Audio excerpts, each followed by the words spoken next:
Jeff Brady here, Brady Media Group. I don't want to give anybody the impression that I have walked away from, well, okay, I did kind of walk, I walked away from old media, but I did it physically and not metaphorically. And by that I mean I still believe in traditional media platforms. I still think they're valuable. I still think they're important. And I still promote old media platforms for a lot of our clients. In fact, this is the front page of the business section of today's Dallas Morning News. This is an event that we promoted yesterday, and I think this kind of coverage is very valuable and very important. But look, here's the point. We live in a culture now where there are a variety of platforms, and I've said this before, and nobody should ignore important platforms that are relevant to the community they're trying to reach. Does that make sense?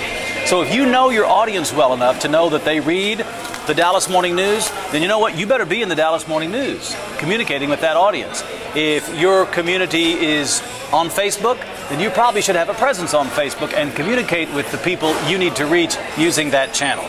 They're all important, and each one serves a different community, and sometimes there is some overlap, some bleed one to the next. If you're smart, you know how to use one media to drive the message to the next, right? So you've seen television newscasts where they'll say, for more information, go to our website. Or maybe you've seen some updates on Twitter or Facebook that tell people coming up tonight on television, or you can find out more in this printed article or on this television broadcast. They're all important.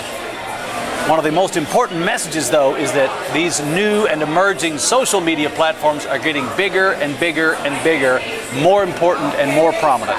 So anybody who's ignoring social media is doing so at their own risk. Think about this. If Facebook were a country, it would now be the 4th biggest country on the planet. That's a lot of people to ignore.